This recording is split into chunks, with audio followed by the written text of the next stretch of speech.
A gente está terminando, né, finalmente terminando esse circuito tão longo de 13 encontros. Termina semana que vem com os livros de poesia da Unicamp. Acho que vai ser uma saga, né? São 3 livros, períodos totalmente distintos. Vamos ver como que se passa, né? Claro que a gente não pretende esgotar o tema, mas, enfim, o professor Marcos Roberto, na semana que vem, vai fazer um grande esforço para tentar passar um pouco desses 3 trabalhos para vocês. Hoje a gente tem, então, o nosso penúltimo encontro, nosso professor Erwin Torralbo Gimenez, professor de literatura da USP, nosso parceiro já desde o ano passado, né, professor? Agradeço a sua presença aqui, por estar conosco mais esse ano. E hoje, né, a gente tem Vidas Secas, do Graciliano Ramos. Então, boa palestra para vocês. Obrigada pela presença. Professor, obrigada e ótima palestra.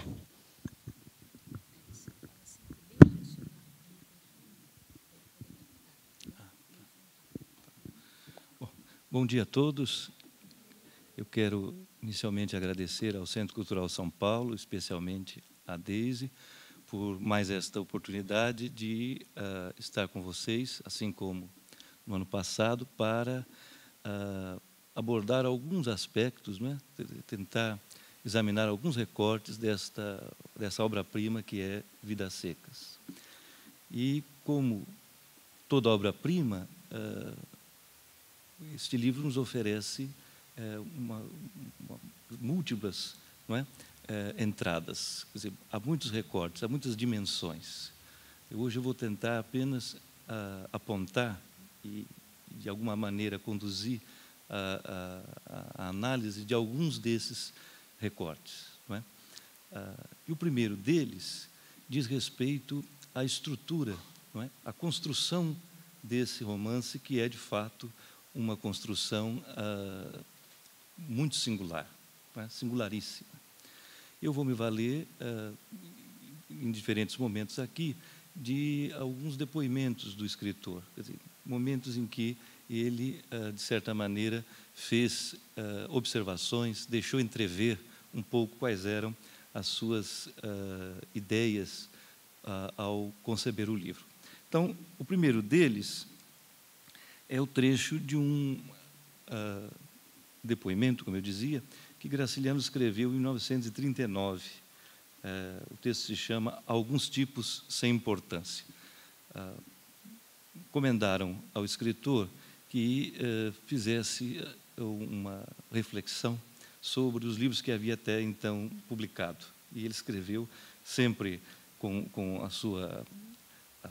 sua compreensão dura e autoirônica, ele escreve alguns tipos sem importância, referindo-se às personagens que havia criado.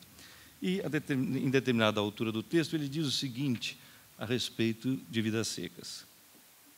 Em 1937, escrevi algumas linhas sobre a morte de uma cachorra, um bicho que saiu inteligente demais, creio eu, e por isso um pouco diferente dos meus bípedes.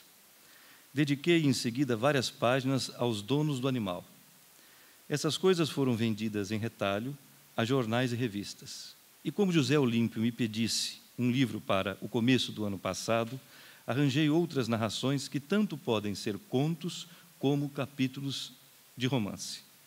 Assim nasceram Fabiano, a mulher, os 2 filhos e a cachorra-baleia, as últimas criaturas que pus em circulação.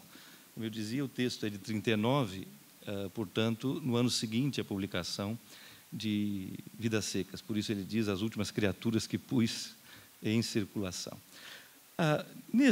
Nesta passagem, há um conjunto de sinais que nós podemos aproveitar para pensar o arranjo que o livro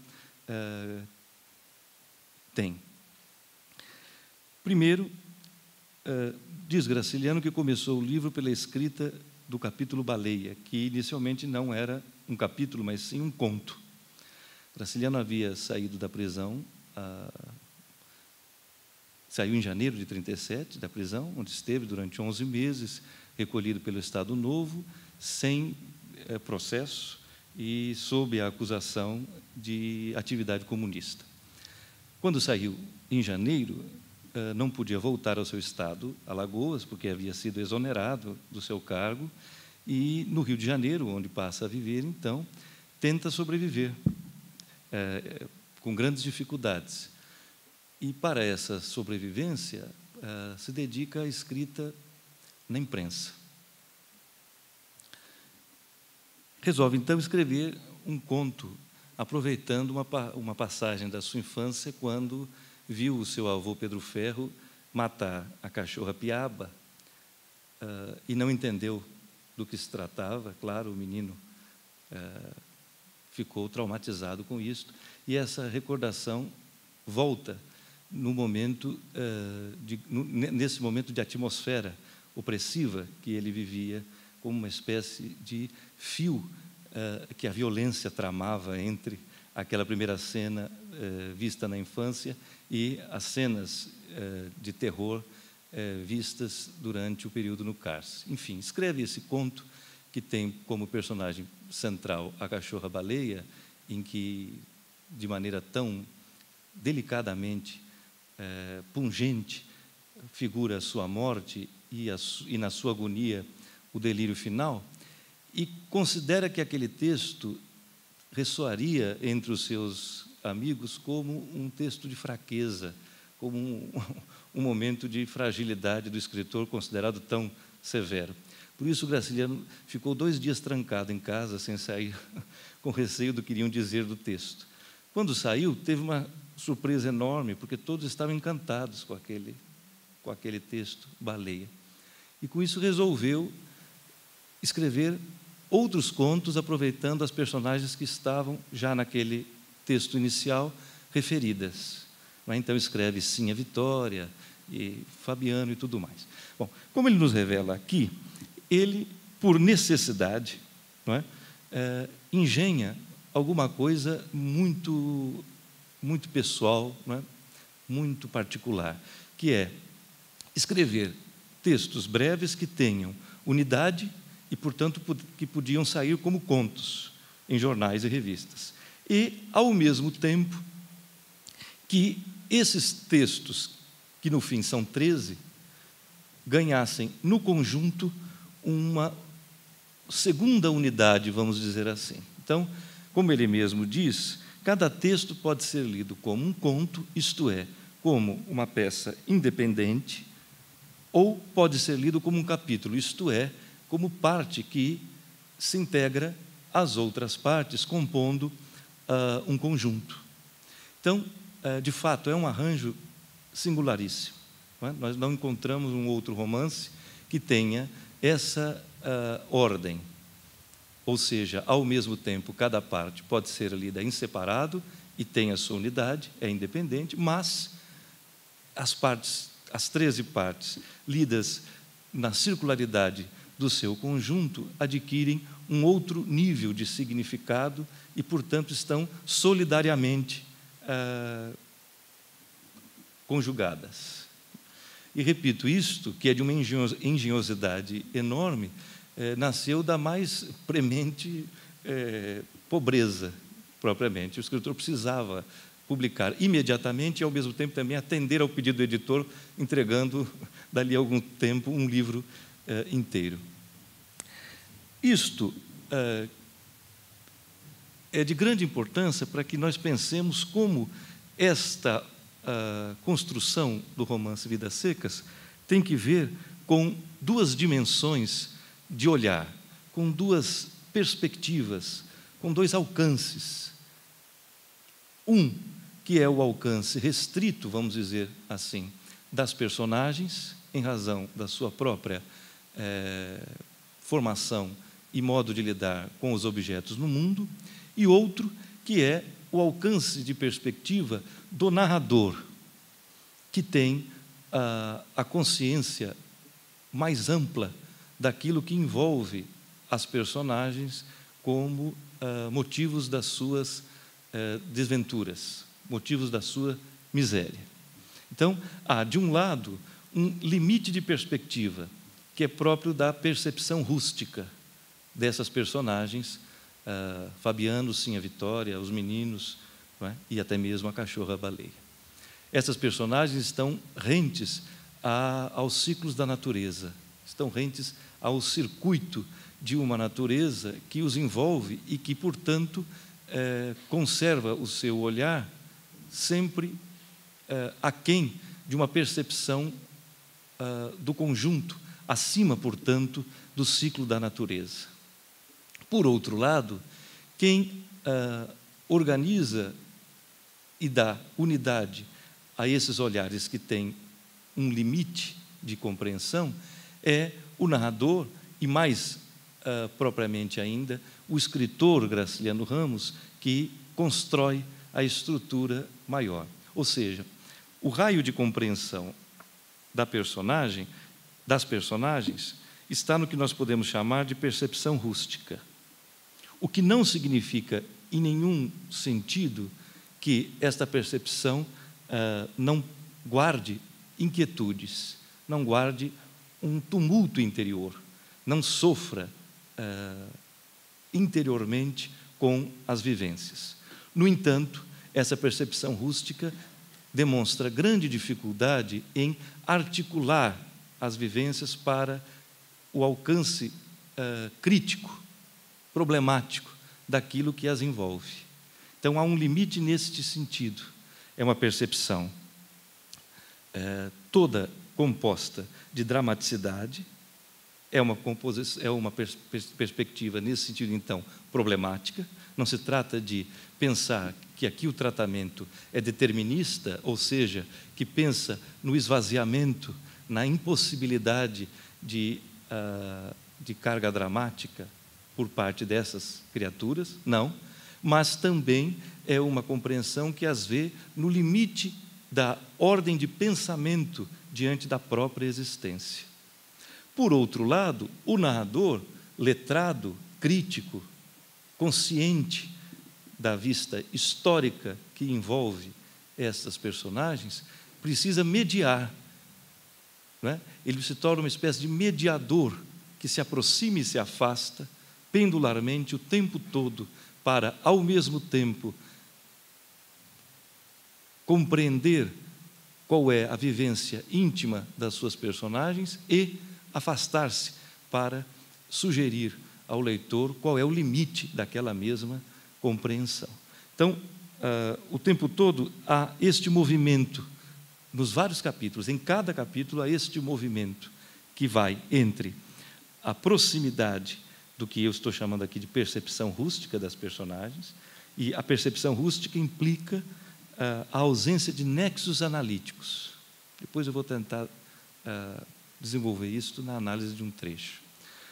Os nexos analíticos são, na construção de um raciocínio, o modo de articular a vivência com a visão distanciada da mesma vivência, de tal modo que o sujeito consegue, assim, posicionar-se diante da própria experiência. Isto é o que falta, isto é truncado, este fio de memória que pode levar a uma compreensão crítica da própria vivência é o que falta às personagens na sua rusticidade. E, ao mesmo tempo, então, esse narrador se afasta para sugerir qual seria este fio de memória que daria justamente os nexos analíticos àquilo que foi vivido. Então, para retomar a sugestão anterior, não é, inicial, sobre o arranjo do livro, nós temos, então, a independência das partes, que diz respeito ao limite de olhar de cada personagem que ganha o centro da representação em cada parte. E, ao mesmo tempo, nós temos uma dependência de sentido que se desenha na ordem, a ordem formada entre as 13 partes, e que essa dependência de sentido se dá por meio desta visão de maior grau crítico, que é do narrador, responsável por, justamente, estruturar, não é? Por dar a essas 13 partes uma arquitetura solidária. Isto levou ao genial cronista Rubem Braga, que nesse período era companheiro de pensão do Graciliano Ramos no Catete, a dizer que se tratava de um romance desmontável. Então, Vidas Secas é o romance desmontável. né, na expressão do Rubem Braga. Por quê? Porque pode ser lido como um romance, ou seja, leem-se as 13 partes na ordem em que elas estão propostas no livro, mas também é possível desmontar. Não só desmontar no sentido de ler em separado cada parte, mas de ler as 13 partes em outra ordem que não esta aqui proposta. Não é isso? Então, é uma espécie de conjunto em que nós temos quadros completos e, ao mesmo tempo, integrados num outro conjunto. É o que nós poderíamos também chamar, então, de descontinuidades integradas. Elas estão descontínuas, aparentemente, mas elas se arranjam numa ordem de significado. Isto, quero insistir, tem que ver com este movimento do olhar que compreende os círculos da natureza e os círculos da história. Essa história no sentido da visão que se tem do processo histórico, não é? Não a história aqui como trama, como enredo, mas a história como visão de um problema que ganha perspectiva no tempo. O círculo da natureza é conhecido, que é a variação entre chuva e seca. O que se imprime no ânimo de Fabiano, ou do sertanejo de modo geral. Não é? A natureza circularmente variando entre chuva e seca também faz variar entre esperança e desânimo o que é a força interior da personagem. Para além deste círculo que é natural, há um outro círculo, de uma circularidade problemática, que se desenha no tempo e que só pode ser compreendido em termos críticos. Isto é que falta, em grande medida, à personagem rústica. E isto é que sugere artisticamente o narrador em Vidas Secas, ou até de maneira mais própria, o escritor Graciliano Ramos no seu tempo. Não é? Bom, então eu dizia que nós podemos pensar então que há, de um lado, a tentativa de compreensão da própria existência encarnada em cada personagem, mas que sempre resvala na falta de nexos analíticos. Este é o limite. Por outro lado, há um encadeamento que é nebuloso por parte da narração. Por que é nebuloso esse encadeamento?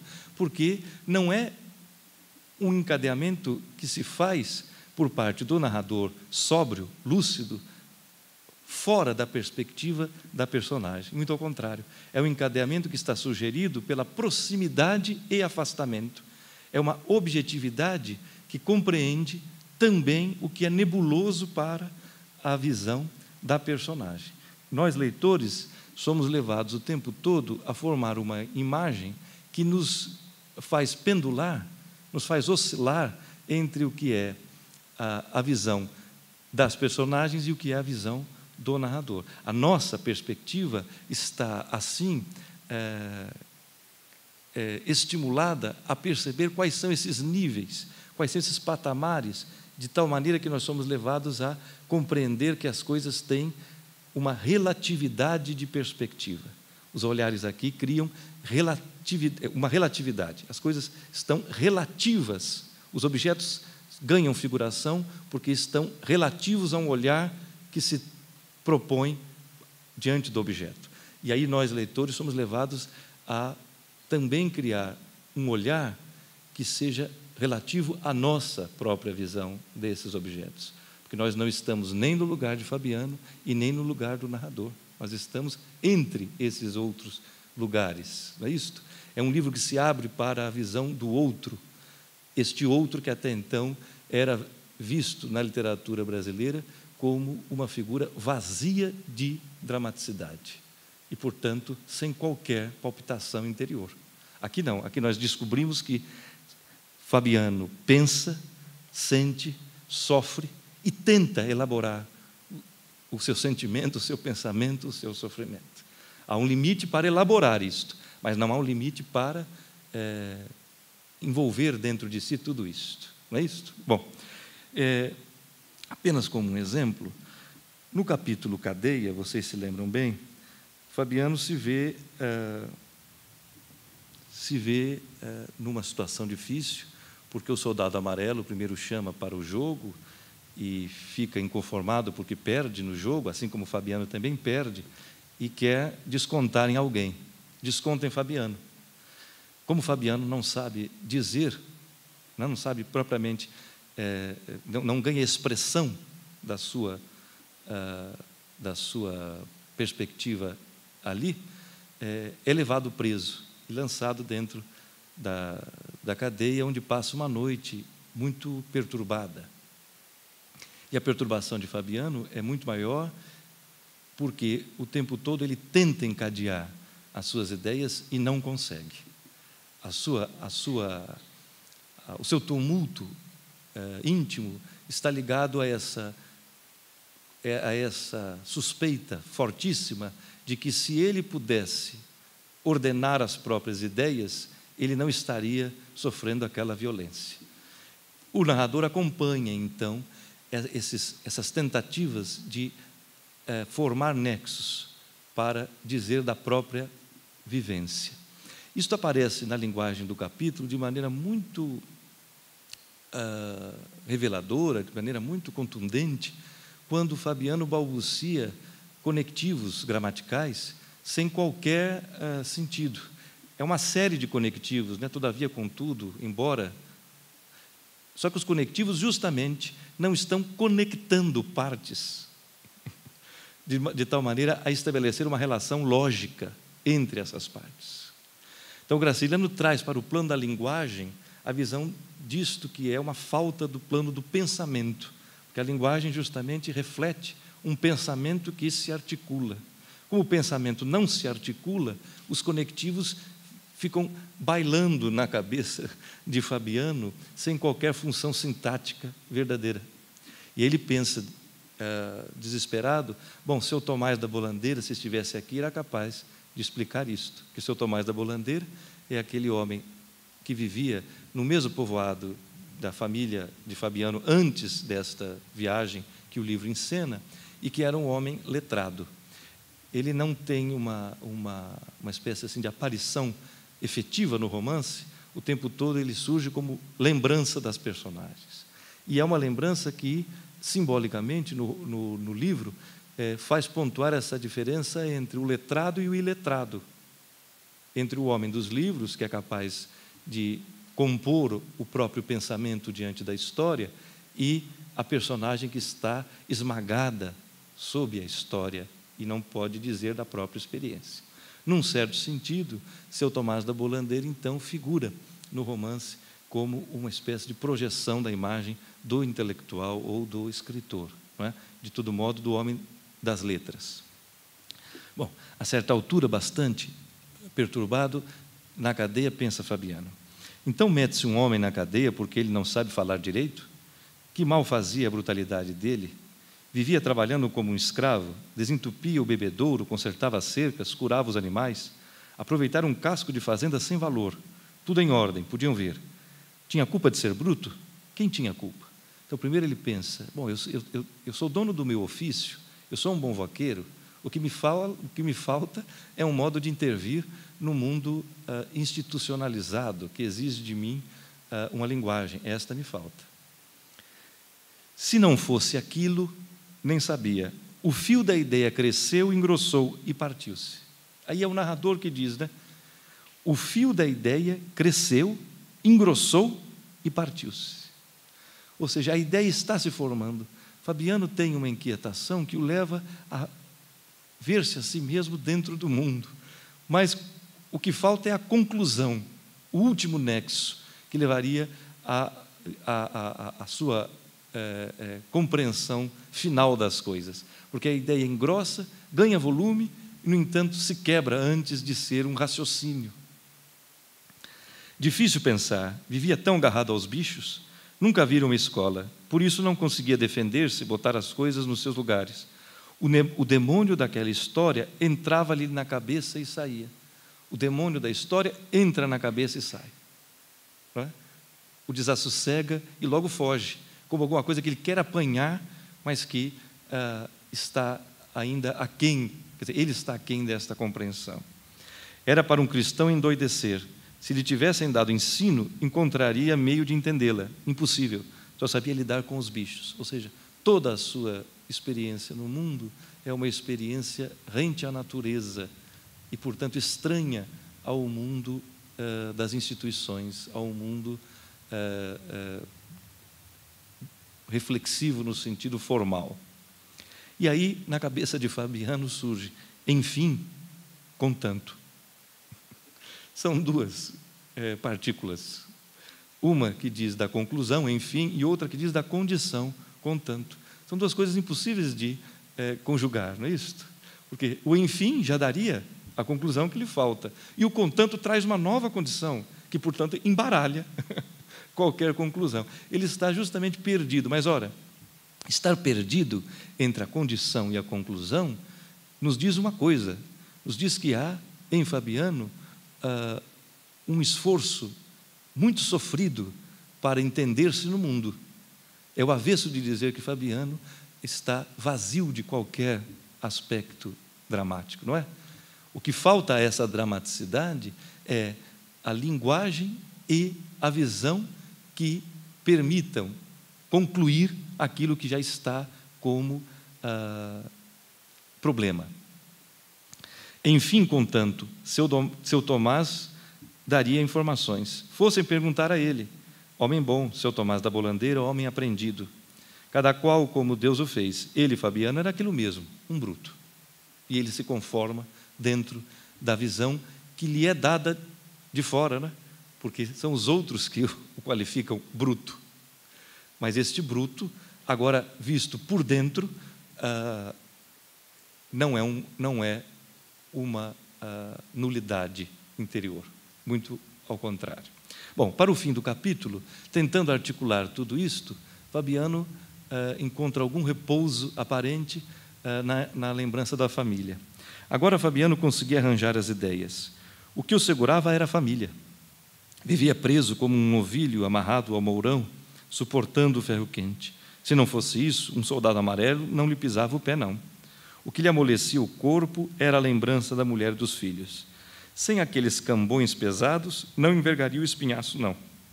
Sairia dali como onça e faria uma asneira.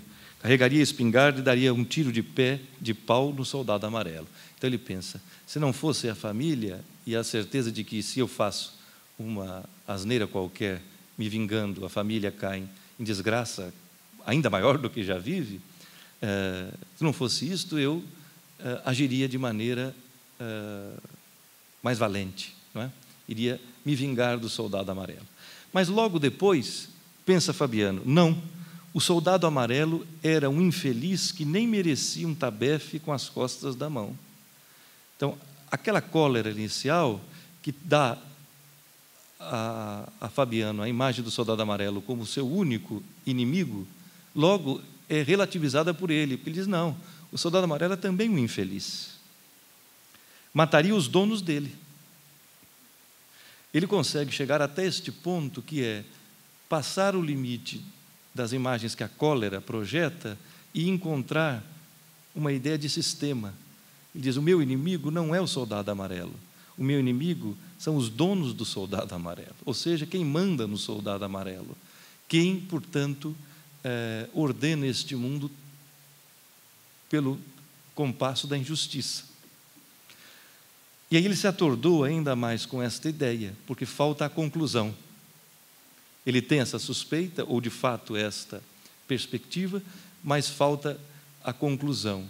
Neste momento, ao fim do capítulo, o narrador nos diz, Fabiano gritou.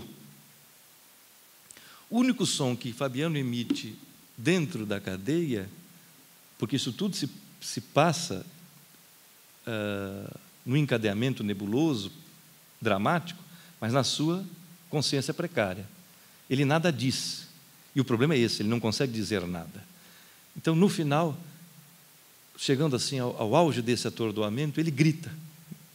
O grito é justamente a expressão inarticulada. O grito é a manifestação de uma interioridade que está sofrida no mundo, mas que não consegue dizer do seu sofrimento. É a falta de expressão no sentido de linguagem, mas é o excesso de expressão no sentido interior. Não por acaso ele grita. Ora, quando Fabiano grita, que é o seu único modo, inarticulado propriamente, de dizer qualquer coisa, ou melhor, de não dizer, mas de ter uma emissão sonora no mundo, é que nós compreendemos que quem é capaz de sugerir os elos que faltam nessa precariedade analítica de Fabiano é o escritor, é o intelectual, este que cria o narrador e engenha o livro, nos lançando a nós leitores entre esses dois planos, que são para nós problemáticos, não é? Para nós leitores, esses planos se tornam então problemáticos.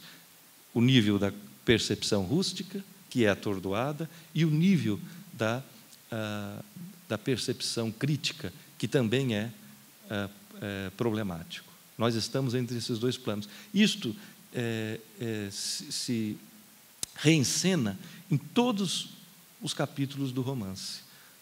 Só que há uma variação do centro representativo entre as personagens e entre as situações vividas. Pois bem, então, este primeiro aspecto que eu quis salientar é o que diz respeito à construção do livro, qual é o arranjo que este livro apresenta. O segundo aspecto, que está diretamente vinculado a este primeiro, é o que nós podemos chamar da técnica narrativa que o escritor Graciliano Ramos teve de forjar para dar conta deste movimento dúplice, deste movimento dramático em termos de estrutura, que é, ao mesmo tempo, figurar com objetividade e apreender o caráter dramático da personagem. Ou seja, entre a objetividade da construção do narrador e o acolhimento sensível do que é o tumulto íntimo da personagem. Para chegar a este ponto, então, o escritor teve de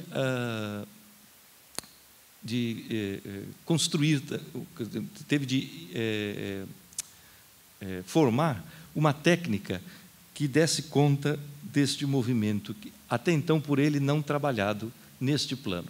Graciliano havia publicado, antes de Vidas Secas, que é de 1938, como eu dizia, 3 romances, Caetés, São Bernardo e Angústia, nos anos de 33, 34 e 36, respectivamente. São 3 romances bastante distintos entre si, mas que têm em comum o fato de serem escritos na primeira pessoa do discurso. São narradores, personagens, não é? E Vidas Secas é o romance construído na terceira pessoa, não por acaso, porque como já ficou sugerido, seria inautêntico, para dizer o mínimo, imaginar um romance escrito na primeira pessoa de Fabiano, não é isso? A quem justamente falta a expressão articulada, como nós vimos. Essa técnica narrativa, então, consiste, no caso de Vidas Secas, em fazer a introspecção de almas rústicas. Eu falava da perspectiva, né, da percepção rústica, e agora a esta técnica que tem de se forjar para o exame do que eram estas almas rústicas, não é? Quer dizer, fazer a introspecção disto. Eu vou me valer, então, de um outro depoimento do escritor, este de caráter privado, uma carta que ele escreveu em agosto de 37, a escrita de Baleia, primeiro texto de Vidas Secas, é de maio de 37. Não é? E esta carta o Graciliano escreveu ao seu filho Márcio em agosto de 37, ou seja, ele estava compondo os demais capítulos do livro. E dá notícia desse livro que está escrevendo ao filho, o que agora indiscretamente nós lemos, né, porque se trata de correspondência particular. Não sei se ele disse na outra carta que ando preparando um romance. Ando. É uma história de bichos, cachorros e matutos. Né? Todos eles estariam, cachorros ou matutos, no plano dos bichos. O que não significa dizer que Graciliano, como escritor, encara o matuto ou o sertanejo como um bicho, o que nós veremos adiante. Significa que essas personagens estão relegadas historicamente a um plano inferior àquele que se dá na consideração do humano. E para inverter esta visão, é que Graciliano atribui, inclusive à cachorra, sentimentos que seriam de humanidade. Ele inverte, não é? Se há uma concepção animalizante por parte do outro com respeito ao sertanejo, ele inverte a tal ponto que reconhece sentimentos que seriam humanos na cachorra, de tal modo que é impossível já ao leitor minimamente sensível considerar Fabiano e os seus familiares aquém da condição humana. Os meus cachorros e matutos são inteiramente silvas. Ele está se referindo ao narrador, protagonista do romance anterior, Angústia, que é Luís da Silva, um funcionário remediado no estado de Alagoas. Então ele diz que este romance agora que ele está escrevendo, nós sabemos, é Vidas Secas, são cachorros e matutos inteiramente silvas, silvas até os ossos, mais silvas que o outro, o funcionário. Ou seja, agora essas personagens são mais aparentemente anônimas. Essa ideia do Silva como o sobrenome mais comum, não é? Que daria um anonimato. Diz, esses são ainda mais Silva, ou seja, estão na escala econômico-social ainda mais abaixo. Censuraram-me porque só me ocupo com proprietários e classe anexa. Está se referindo ao proprietário Paulo Honório, do romance São Bernardo, e à classe anexa, o funcionário do romance Angústia. Salto para o extremo oposto. Veja, é consciente por parte do escritor. Ele diz, salto no presente, está escrevendo Vidas Secas, para o extremo oposto.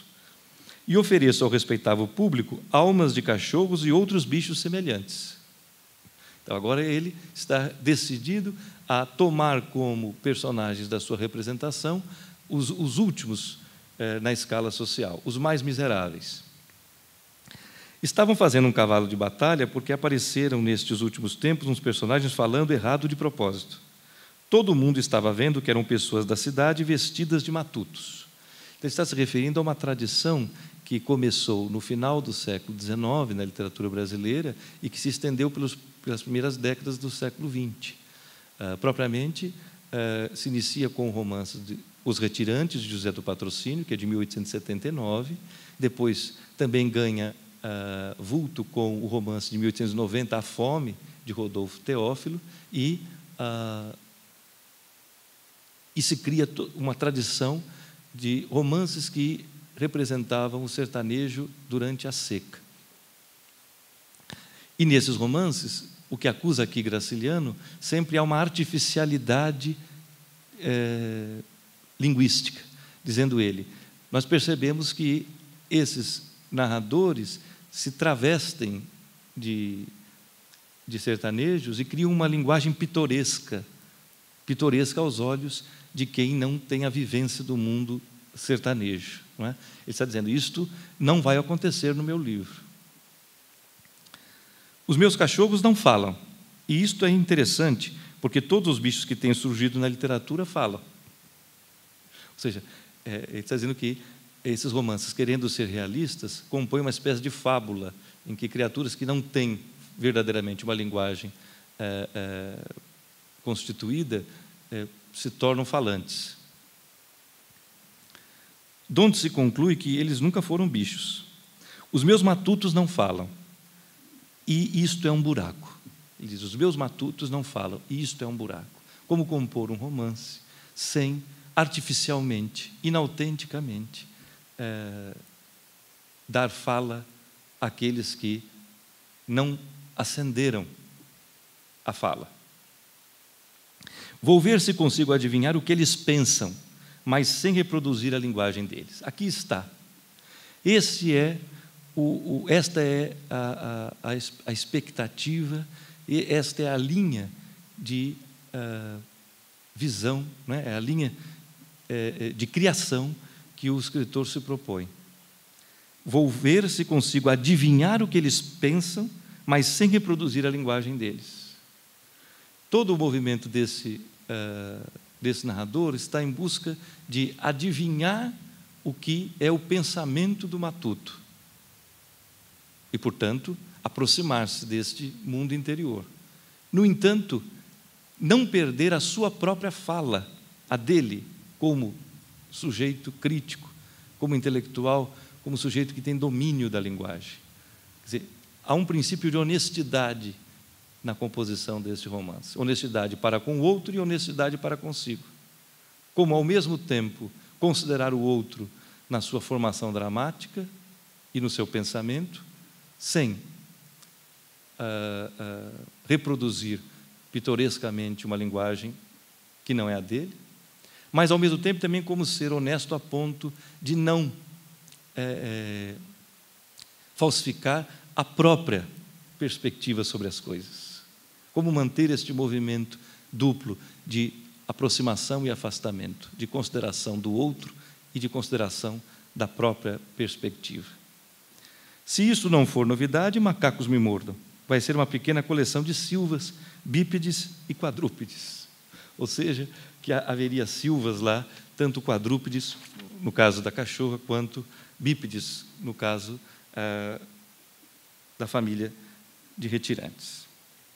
Bom, então com isso nós vemos que há estes níveis de consciência aqui figurados, entre o nível ingênuo, que é próprio da rusticidade dessas personagens, e o nível crítico, que é próprio do caráter reflexivo deste narrador. Essas duas coisas se conjugam numa técnica absolutamente também singular.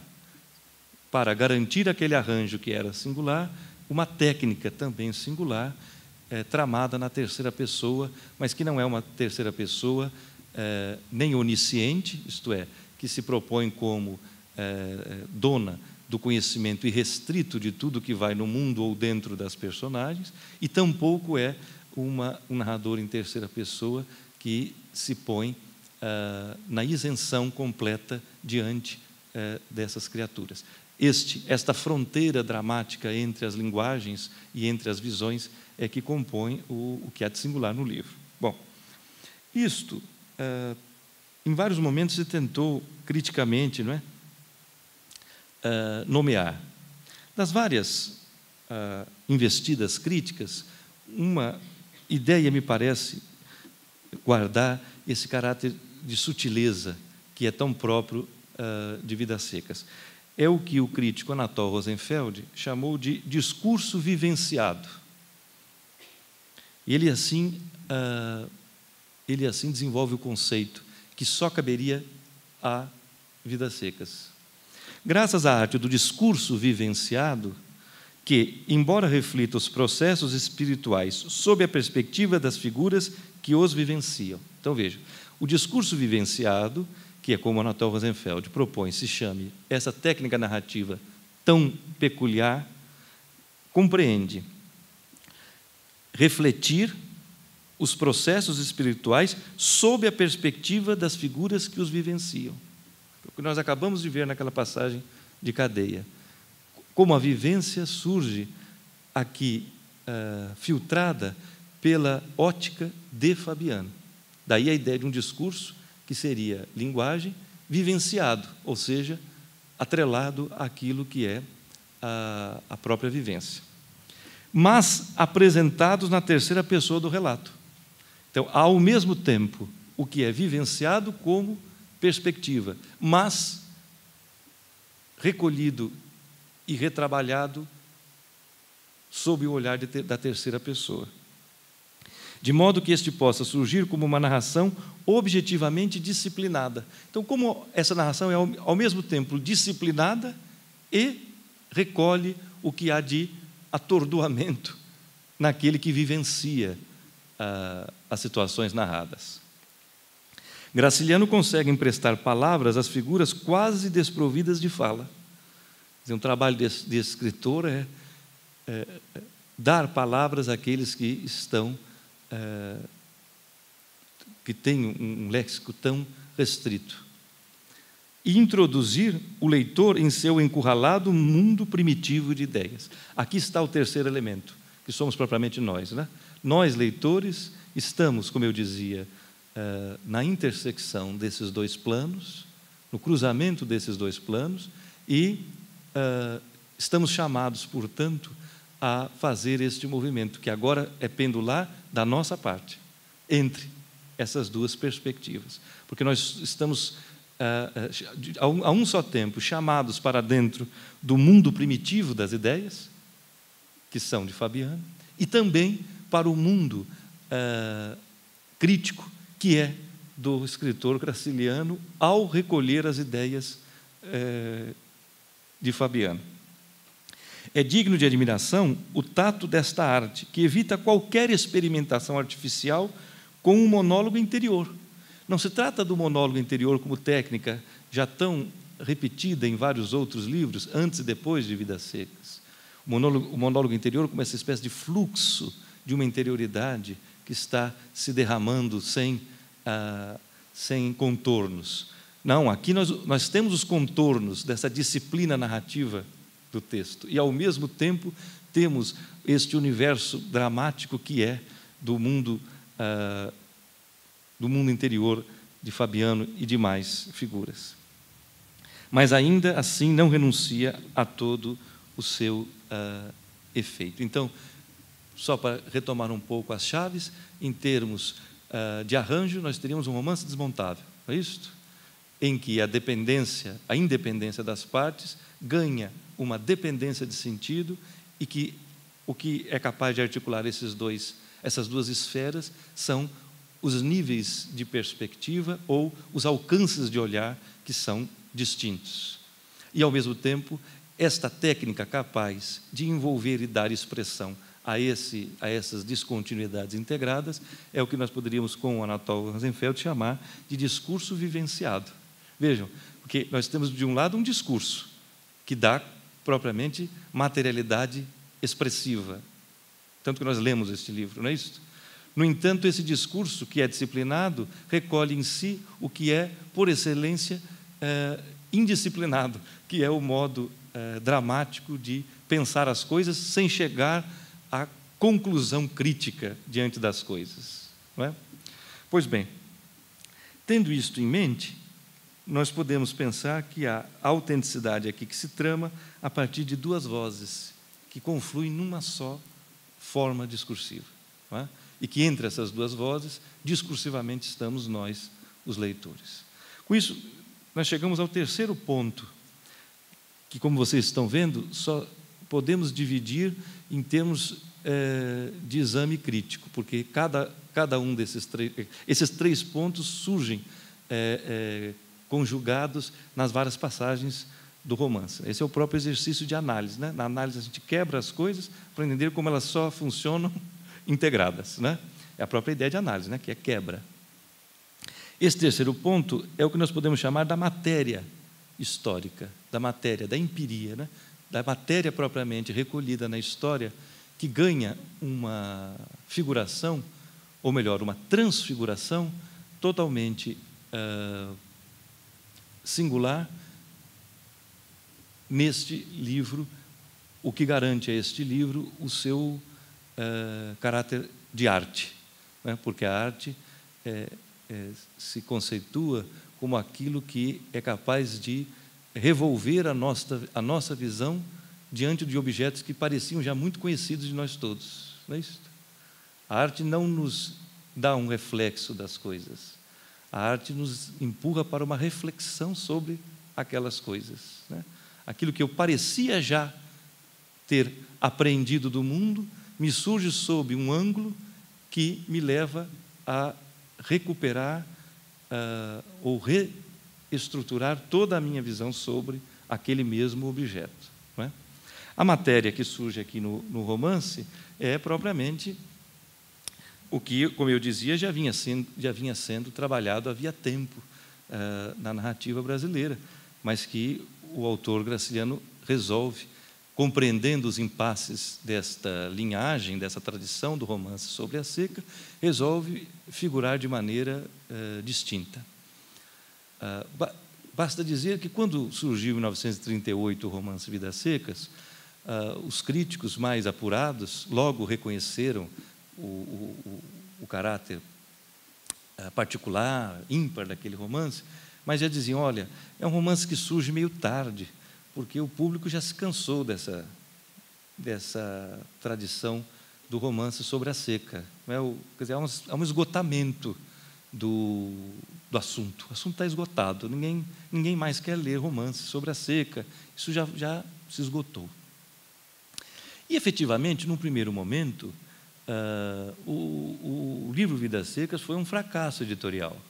A sua primeira tiragem, sua primeira edição, que tinha 2.000 exemplares, demorou 3 anos para ser vendida.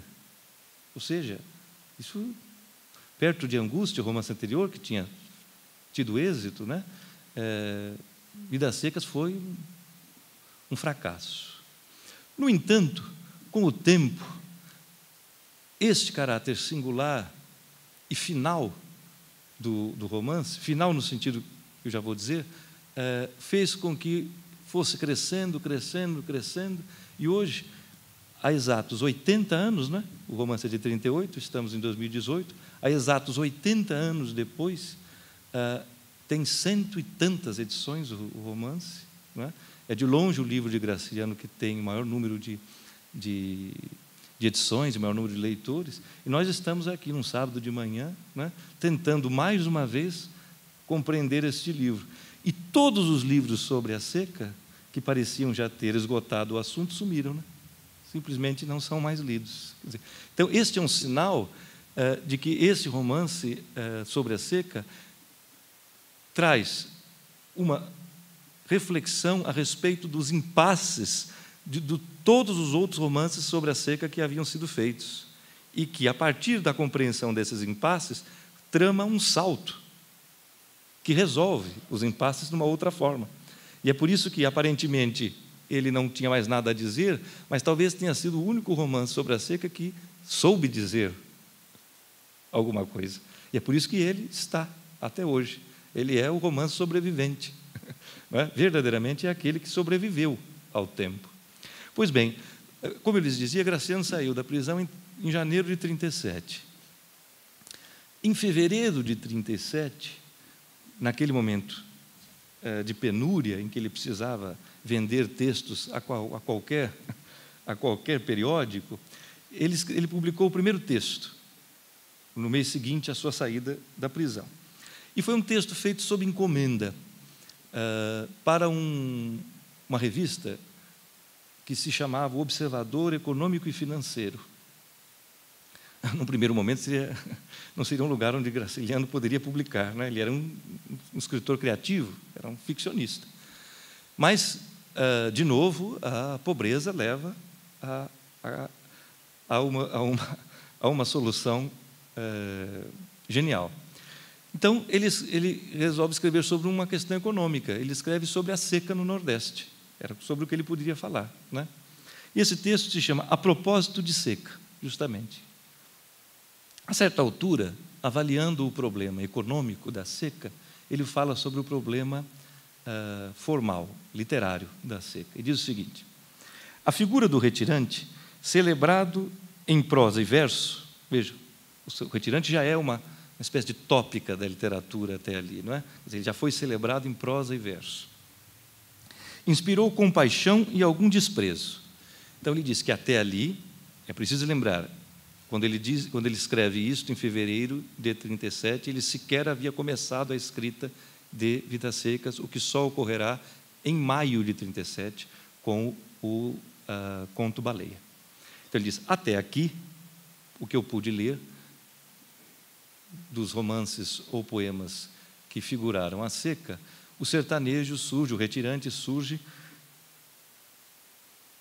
como imagem que causa compaixão e desprezo. Como é possível reunir compaixão e desprezo, não é? Porque quando nós estamos compassivos com alguém, nós estamos partilhando da sua paixão, né? Ou seja, estamos próximos à sua interioridade. No entanto, o desprezo é o seu avesso, né? O desprezo é o afastamento que baixa o outro ao nível de não consideração. Compaixão, porque ele era evidentemente infeliz. Bom, o retirante sempre foi visto como um infeliz, vítima da natureza e, portanto, uma figura trágica. Desprezo por ser um indivíduo inferior, vagabundo e meio selvagem. Então, havia um elemento trágico, que era a infelicidade, o que nos levaria à compaixão. Mas havia um elemento cômico, que é ver o outro abaixo da nossa própria condição no mundo, não é isso? Nós só rimos daquilo que nós não consideramos estar próximo à nossa própria imagem, não é isso?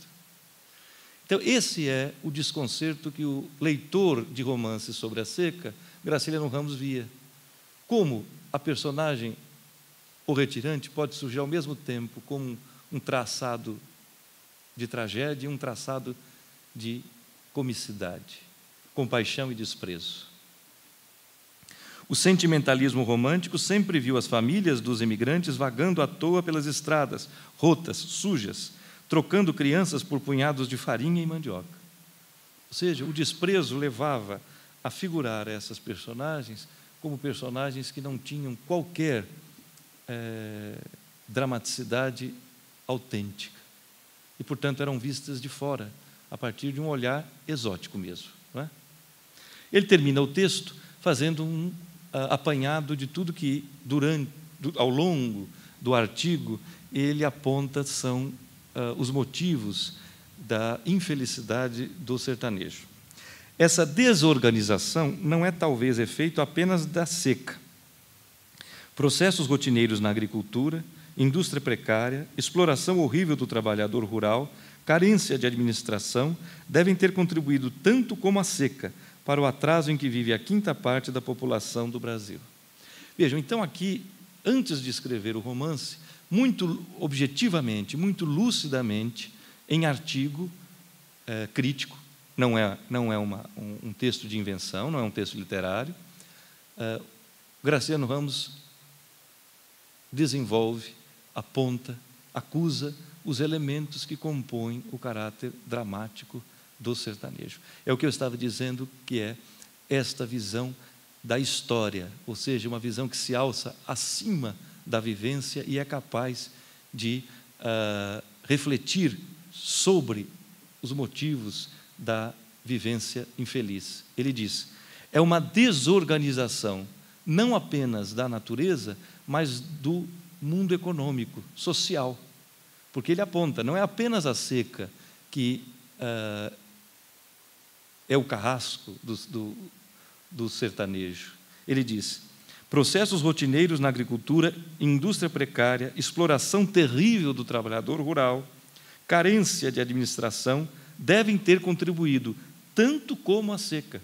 Vejam, proporcionalmente, natureza e mundo social, tal como se organiza, ambos os elementos são responsáveis pela desventura do retirante, do sertanejo.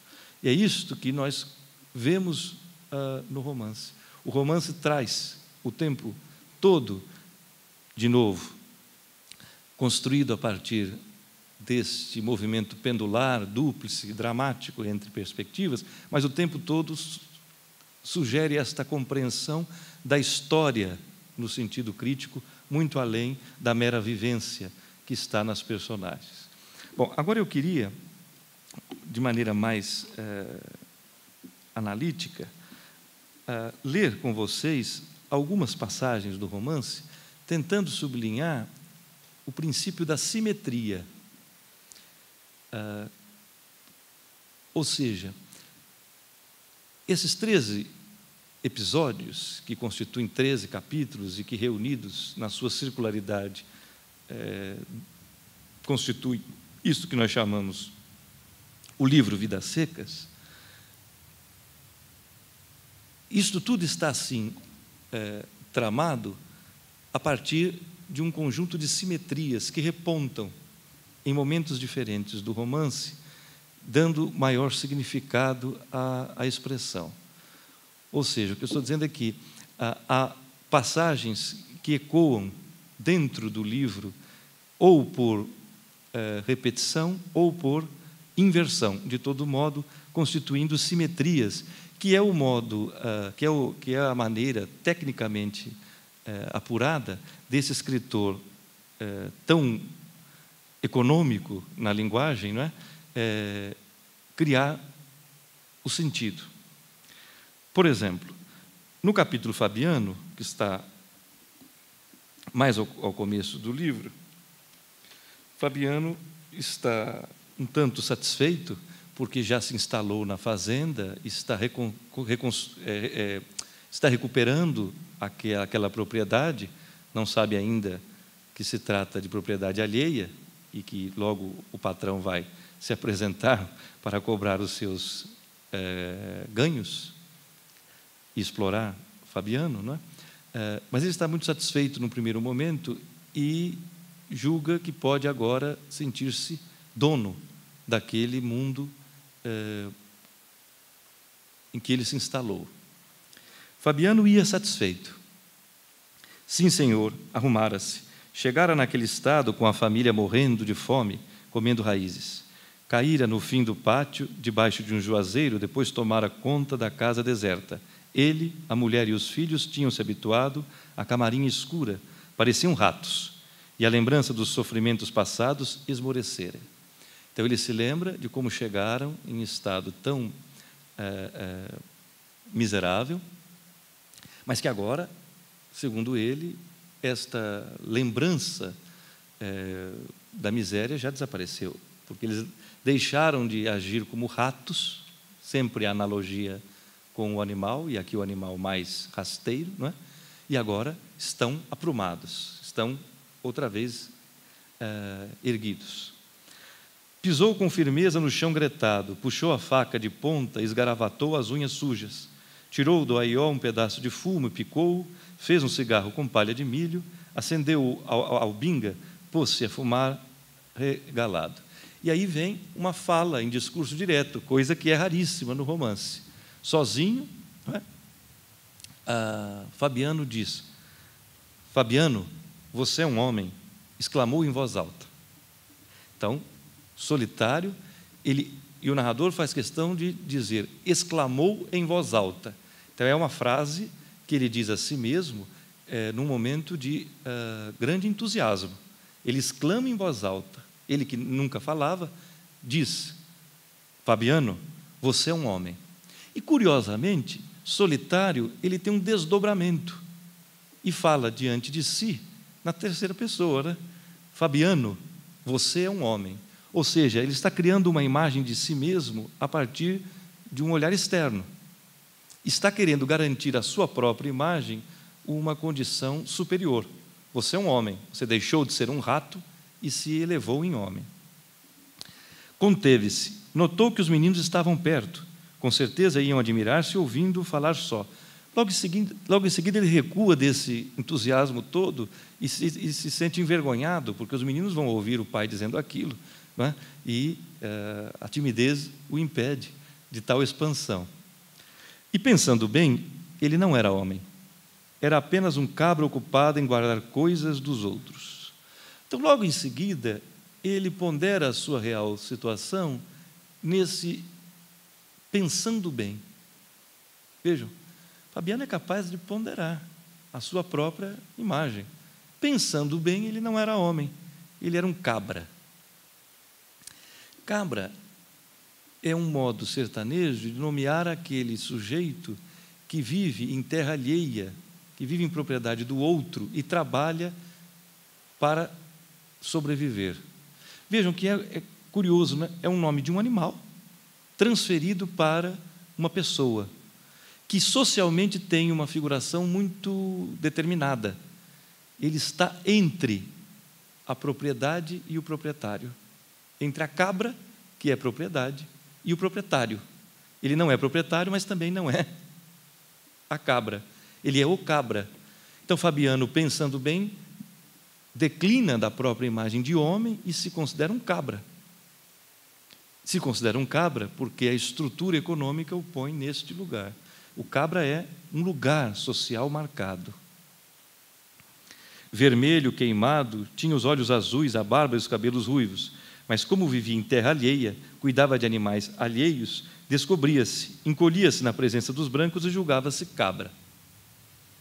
Então ele reconhece que não pode ter essa expansão toda, dizendo, Fabiano, você é um homem, porque ele está reduzido economicamente e, portanto, também moralmente, à imagem do cabra, ou seja, entre o animal e o homem. Olhou em torno, com receio de que, fora os meninos, alguém tivesse percebido a frase imprudente.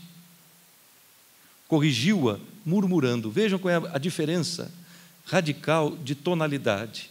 Primeiro o narrador nos diz, exclamou em voz alta. E o que ele exclamou? Fabiano, você é um homem. Agora, reduzido à própria imagem subalterna, o narrador nos diz, murmurou. Ora, entre exclamar em voz alta e murmurar, nós temos dois extremos, não é? E o que ele murmura? Você é um bicho, Fabiano. Ainda mantendo o desdobramento, ele de novo se enxerga pelo olhar de fora. Mas vejam como há uma mudança do lugar do vocativo. Primeiro é, Fabiano, você é um homem. A imagem vem o vocativo vem na frente, né? Depois é, você é um bicho, Fabiano.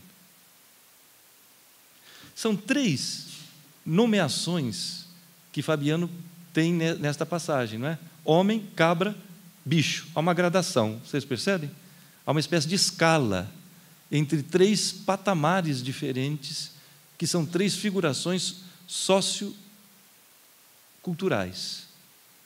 O bicho, mais baixo, o cabra, um pouco acima, e o homem, com uma dignidade completa, vamos dizer, no alto. Fabiano descende, pouco a pouco, entre os 3 planos. Você é um homem, Fabiano, pensando bem, é um cabra. Você é um bicho, Fabiano. As 3 dimensões são modos alheios de nomear Fabiano, não é isto? Quem diz a Fabiano? Ora um homem, ora um cabra, ora um bicho. São determinações alheias. Onde é que está o olhar de Fabiano? O olhar de Fabiano está no percurso entre as 3 imagens, não é? E, portanto, o seu caráter dramático, em que ele não se fixa em nenhum dos 3 lugares. Um é o desejo de ser homem, e o outro é a consciência problemática já de que as coisas o reduzem a outro lugar, que é o lugar descendente até o bicho. Ora, dizer então, com desprezo, que não há reflexão ou caráter dramático em Fabiano, é não considerar o texto, não é isso? Veja, e o narrador que está fazendo essa consideração está compassivo, porque percebe a tragédia de Fabiano, embora o tom não seja um tom trágico altissonante, não é? No entanto, claramente esse narrador apagou qualquer tonalidade de desprezo, não é? Nós não temos mais, como leitores, qualquer coisa próxima ao desprezo por Fabiano. Nós estamos compassivos com Fabiano, embora não estejamos erroneamente postos no lugar de Fabiano, né? Veja como ao mesmo tempo nós estamos considerando Fabiano e não estamos artificialmente nos pensando como Fabiano, não é isso? Bom, simetricamente, como eu dizia, nós pulamos lá, esse é o 2º capítulo, nós pulamos para o penúltimo capítulo, que é O Mundo Coberto de Penas. Como vocês sabem, o primeiro título que Graciliano sugeriu ao editor José Olímpio para este romance era justamente O Mundo Coberto de Penas, né? E o José Olímpio, como editor, disse, não, um romance chamado O Mundo Coberto de Penas, isso não vai vender nada, né? É muito imagético, né? E aí o irmão do José Olímpio, que estava na sala e que havia lido o romance, assim, você precisa atentar para a vida das suas personagens, né? São vidas tão secas, né? E aí o José Olímpio, está aí, Vidas Secas. Quer dizer, o título não foi pensado pelo autor, né? O título foi sugerido. O título que o autor havia pensado era O Mundo Coberto de Penas, né? Com o caráter polissêmico da palavra penas, que está aí no capítulo. que a pena é o castigo, e a pena é propriamente a pena das aves de arribação que sofrem os tiros de Fabiano, que recebem os tiros de Fabiano, espalham suas penas. Então, há uma metáfora aqui entre as penas como castigos, como penalidades, né, e as penas como partes dessas aves que se espalham, cobrindo o chão da fazenda. E há ainda um título anterior, que o Graciliano desistiu de dar ao livro, mas que numa carta é possível descobrir, que é Cardinheiras. É uma palavra que não aparece no romance, mas que seria inicialmente o título do romance, Cardinheiras. É uma espécie de metáfora oculta, vamos dizer, né? As cardinheiras são as aves de arribação que constroem os seus ninhos entre espinhos para tentar alguma proteção. Esta imagem é muito forte, né? De uma ave que, não tendo material da natureza para constituir o próprio ninho, se esconde entre os espinhos para evitar que outros animais sejam seus predadores, né? Mas esse, como eu dizia, é o título que ficou verdadeiramente oculto, né? Pois bem, no capítulo O Mundo Coberto de Penas, a certa altura, diz o narrador, Fabiano encaiporado, lembra-se, Fabiano ia satisfeito, né? Agora, quase 100 páginas depois, Fabiano encaiporado. Encaiporado é dessas palavras que só um autor tão preciso como Graciliano pode escolher, né? Encaiporado é aquele que está infeliz, é aquele que vive sob o azar, aquele que nasceu com a má estrela, ou seja, é o caipora. O caipora é a noção supersticiosa do mau destino, do fatalismo. Então, o caipora é o sujeito, é o azarento. Não é? Tudo que ele faça vai redundar em tristeza, porque não adianta, ele nasceu sob um signo maléfico. Ele é um caipora. Ora, esta noção é uma noção não reflexiva, supersticiosa, não é isto? É fatalista. Bom, se eu nasci caipora, não adianta agir no mundo, porque eu seguramente vou ser infeliz. Este é o lugar da visão de Fabiano, diferente do lugar da visão do narrador, que chama Fabiano de encaiporado, não é isso? Então ele diz, Fabiano encaiporado. Por que ele está encaiporado? Porque vocês se lembram, ele acabou de ver que as aves de arribação tomaram o mulungu do bebedouro, que é a árvore lá onde, no ponto da fazenda que tem água.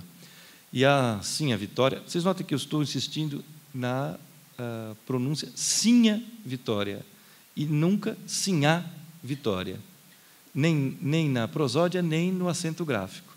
Por quê? Eu digo isso porque muitas vezes surge com equívoco a grafia Sinhá Vitória, ou até a pronúncia Sinhá Vitória. No sertão se fazia uma diferença social muito importante entre a Sinhá, que era a mulher da casa grande, ou seja, da elite, corruptela de senhora, né? Sinhá, com acento no final, né? E a mulher do povo, a mulher pobre, era a sinha, com acento, ou seja, na paroxítona, né? Sinha. Então, a Vitória, que vocês conhecem bem, evidentemente nunca pode ser chamada de Sinhá, não é? Sempre Sinha Vitória, não é? Sinha Vitória, que é sempre muito mais esperta do que Fabiano, olhando as aves de arribação, disse que as aves matam o gado. Lembram-se? E Fabiano fica assim, injuriado. Essa mulher está louca, não é? Como é isso? Como é que a ave, que é tão frágil, vai matar um bicho enorme que é o gado? E aí ele começa a matutar e desenrola o que Sinha Vitória lhe apresentou como conclusão. Lembram-se? O que faltava a Fabiano era esse salto para a conclusão das coisas, né? As ideias se partiam antes de ganhar o seu ponto final, conclusivo. E ele começa a raciocinar, bom, é verdade, né?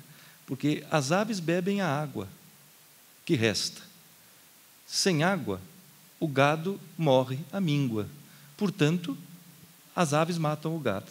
Ele reconstitui as partes do silogismo, porque assim a Vitória lhe deu só a conclusão, não é isso? É um silogismo, 3 partes. Ela deu só a parte final. E aí ele fica encantado. Ele diz assim, mas que mulher de valor eu tenho, né? Que inteligência. E, de fato, assim, a Vitória é superiormente inteligente. Não é? Em todos os momentos do romance, como nós veremos ao fim, é ela que percebe que Fabiano está esmorecendo e que, se ele esmorecer, todos vão morrer ali no meio do caminho.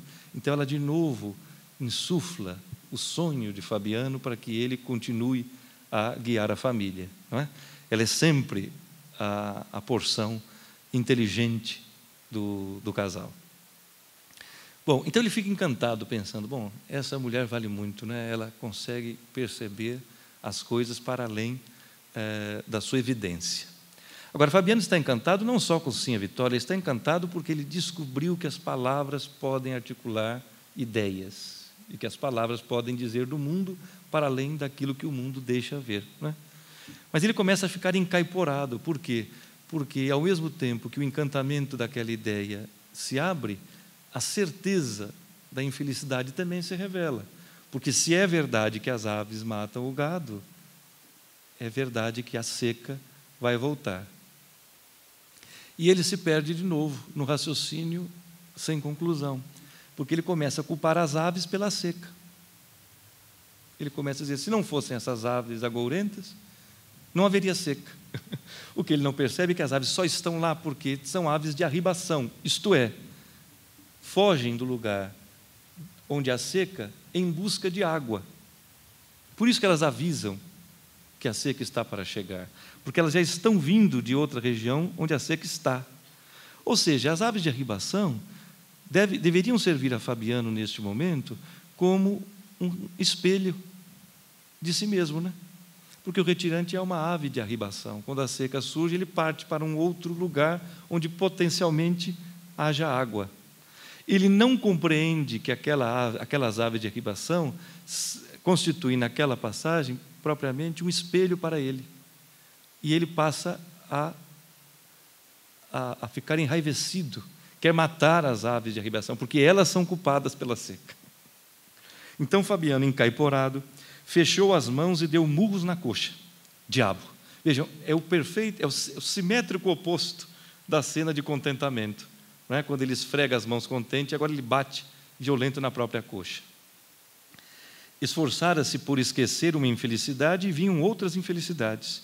Não queria lembrar-se do patrão nem do soldado amarelo, mas lembrava-se, com desespero, enroscando-se como uma cascavel assanhada. Era um infeliz, era a criatura mais infeliz do mundo. Devia ter ferido naquela tarde o soldado amarelo, devia tê-lo cortado a facão, cabra ordinário, mofino, encolhera-se e ensinara o caminho. Está se lembrando do episódio em que, depois da cadeia, certo dia está passando o soldado amarelo lá pela região da fazenda e pede a direção que deve seguir. E ele pensa, aqui, neste espaço não institucionalizado, eu posso mais que o soldado amarelo, então eu posso matá-lo, não é? Para me vingar da humilhação que sofri lá no povoado. No entanto, de novo, ele está contido, porque ele pensa, se eu mato o soldado amarelo, eu tenho que cair no cangaço, né? E, caindo no cangaço, vou ter de abandonar a própria sorte, Sim a Vitória e os meninos. Então, ele se contém. Ele pensa agora, eu devia ter matado o soldado amarelo, né? Eu devia ter, pelo menos, feito... ter tido um gesto de valentia em algum momento. Esfregou a testa suada e enrugada. Para que recordar vergonha? Pobre dele. Estava então decidido que viveria sempre assim, cabra safado, mole. Se não fosse tão fraco, teria entrado no cangaço e feito misérias. Depois levaria um tiro de emboscada ou envelheceria na cadeia, cumprindo sentença. Mas isso era melhor que acabar-se numa beira de caminho, assando no calor, a mulher e os filhos acabando-se também. Devia ter furado o pescoço do amarelo com faca de ponta, devagar. Talvez estivesse preso e respeitado. Um homem respeitado, um homem. Qual é a lógica de respeito que absorve Fabiano? É a lógica da violência. Há uma espécie de encadeamento da violência, em que o sujeito, como na barbárie, deve reagir à violência sofrida com uma violência ainda maior.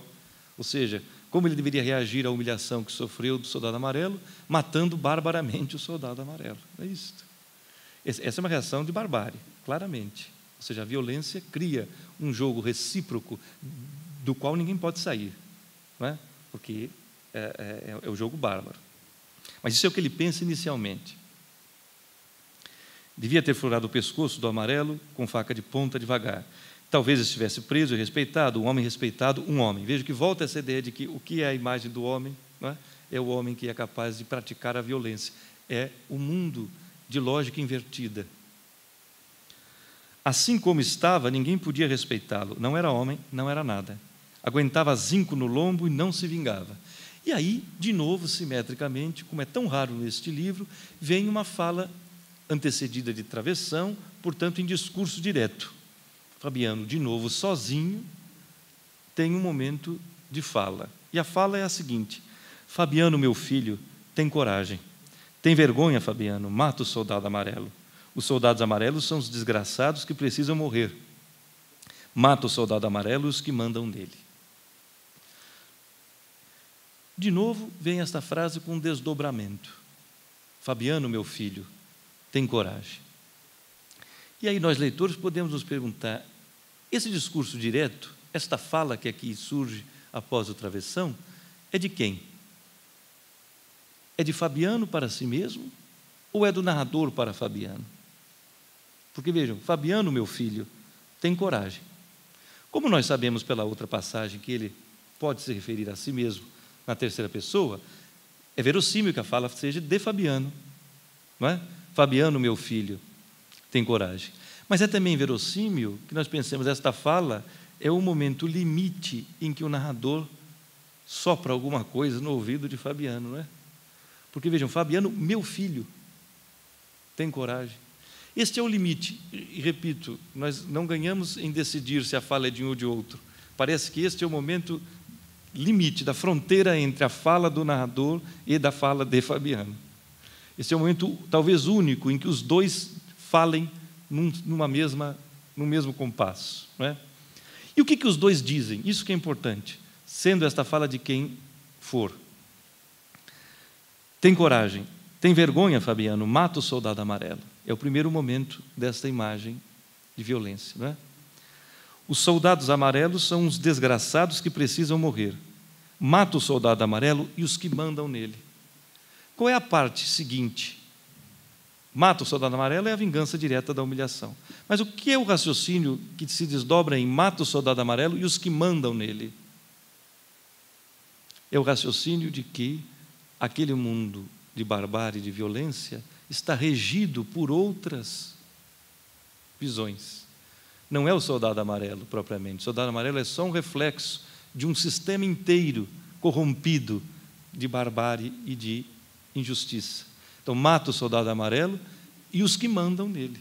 Vejam como há um avanço da perspectiva de Fabiano. E esse avanço é o ponto em comum entre Fabiano e o narrador. Qual é o ponto em comum entre Fabiano e o narrador?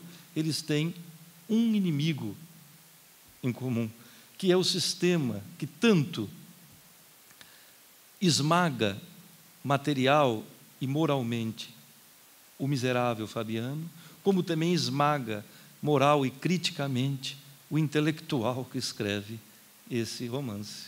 Eles têm um inimigo em comum, que eles podem entrever sob dimensões muito variadas. Mas este elemento os uniria, porque os dois anseiam uma reviravolta histórica. Fabiano, pela sua vivência desgraçada, diretamente. E o intelectual, pela sua vivência desgraçada, que se alçou em pensamento crítico sobre o seu tempo. Então, os dois têm em comum isto, um anseio de revolução, um horizonte revolucionário, mas as perspectivas são muito distintas. Nessa passagem, Fabiano chama 2 vezes as aves de arribação de miseráveis. E é mais um desses momentos em que o autor está se valendo da ambiguidade de sentido. Porque miserável é, econômica e materialmente, aquele que está destituído de qualquer posse. Não é isso? É miserável, está na miséria. Mas miserável é também um adjetivo que pode ser, em determinados contextos, relacionado à moralidade. Não é isso? Eu posso dizer assim, esse sujeito é um miserável. E o mais das vezes ele não é miserável no sentido econômico, não é? Ele é miserável no sentido moral. Ou seja, é um sujeito que age de maneira acanalhada. É um miserável, não é isso? Quando ele chama as aves de arribação de miseráveis, no limite da sua consciência, ele está dizendo da miserabilidade moral, porque ele está com raiva delas. Essas miseráveis vão trazer a seca. O que ele não percebe, e o que está sugerido pelo narrador, na bissemia de miseráveis, é que aquelas aves de arribação são tão miseráveis quanto Fabiano. E, portanto, se ele enxergasse naquelas aves o seu reflexo, ele perceberia que elas não são as suas inimigas, elas são suas companheiras de sofrimento, não é isso? Porque elas são tão miseráveis quanto ele, não no sentido moral, mas no sentido econômico. Não é? De novo, capturando numa palavra, nós temos os dois planos distintos de compreensão. Pois bem, seguindo ainda com as simetrias, a simetria mais forte é esta que se dá entre o primeiro capítulo e o último capítulo, não é? De tal modo que se desenha no romance um círculo, porque o romance se inicia com uma caminhada fugindo da seca e se encerra com uma segunda caminhada fugindo da seca. Então, nós temos aí um círculo cujas pontas, e por isso se desenha o círculo, cujas pontas estão ligadas à seca. Então, nós temos seca, água, seca, não é isso? E a família está entre retirante, trabalhadores agregados, não é? Cabras, não é? O cabra, Fabiano, e retirante, não é isso? A natureza vai determinando o lugar, mas não só o lugar, o ânimo dessas personagens. Então, vamos ver lá. Logo que no capítulo inicial, quando a família chega àquela fazenda abandonada, e Fabiano faz uma primeira revista e julga que é possível fazer ressuscitar aquela fazenda, desponta uma nuvem no horizonte, muito ainda frágil, mas aquela nuvem é o índice de que a chuva virá, e, portanto, o índice de natureza pródiga. E isto reacende em Fabiano e na família a esperança. Vejam, essa esperança é fragílima, porque ela ainda é um ponto de nuvem no horizonte, muito distante de uma chuva, mas já é o índice de esperança. Então, Fabiano começa a devanear cada vez mais carregado pela ilusão de fartura. Eram todos felizes. Repito, a situação é apenas de um índice muito frágil de chuva. Eram todos felizes. Sinha Vitória vestiria uma saia larga de ramagens. A cara murcha de Sinha Vitória remoçaria. As nádegas bambas de Sinha Vitória engrossariam. A roupa encarnada de Sinha Vitória provocaria a inveja das outras caboclas. Veja como há um ritmo encadeado em que a Sinha Vitória vai ganhando, pouco a pouco, uma outra imagem, né? Ainda nem caiu uma gota d'água, mas no sonho de Fabiano, tudo vai se reverdecendo, tudo vai ganhando de novo proporções fartas, inclusive Sinha Vitória. A lua crescia, a sombra leitosa crescia, as estrelas foram esmorecendo naquela brancura que enchia a noite. 1, 2, 3, agora havia poucas estrelas no céu. Ali perto a nuvem escurecia o morro.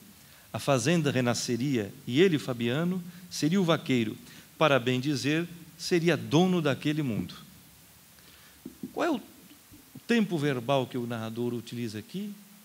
O futuro do pretérito. Não é? É um tempo verbal curiosíssimo, né? Porque parece um desconcerto. É o futuro do pretérito. É um tempo capaz de reunir tempos ou instâncias de tempo que não se reúnem. É o futuro do pretérito. Em verdade, é o tempo potencial. É o tempo do desejo, não é? É o tempo de uma potencialidade. Como as coisas seriam se não tivessem sido daquela maneira, não é? Ou seja, é o que ficou guardado de desejo num pretérito, num passado, que a realidade não permitiu, mas que ficou ali adormecido, como desejo, como potencialidade. Então ele diz, a fazenda renasceria. É o tempo puro do sonho, não é isto? Mas Fabiano já se transporta para o tempo do sonho e passa a viver nele. Porque ele diz, e ele, Fabiano, seria o vaqueiro, para bem dizer, seria o dono daquele mundo. Então ele já cresce de novo na imagem que vai de cabra para homem. E ele diz, dono daquele mundo. Aquela fazenda seria o mundo para Fabiano. Esse é o limite da compreensão da personagem. A fazenda constituiria o mundo em que ele seria o regente, ele seria o senhor daquele mundo. E aí passa a devanear. Bom, simetricamente, no último capítulo, quando de novo eles estão na dura caminhada, como eu lhes dizia, sim, a Vitória percebe que Fabiano já está perdendo todas as suas esperanças, acha que vão sucumbir à seca, e ela passa a dizer a ele, não, há outros mundos, há outros espaços, nem tudo é assim terrível. Nós podemos chegar em outro lugar, estabelecer outro modo de vida e vamos viver de grandezas. E Fabiano reacende. E talvez esse lugar para onde iam fosse melhor que os outros onde tinham estado. Fabiano estirou o beiço, duvidando. Sim, a Vitória combateu a dúvida. Por que não haveriam de ser gente, possuir uma cama igual a de seu Tomás da Bolandeira? Fabiano franziu a testa. Lá vinham os despropósitos. Sim, a Vitória insistiu e dominou. Então ele primeiro está titubeando, mas ela insiste tanto que o domina, ou seja, é capaz de novo de incutir em Fabiano o devaneio, o tempo potencial. Por que haveriam de ser sempre desgraçados, fugindo no mato como bichos? Com certeza existiam no mundo coisas extraordinárias.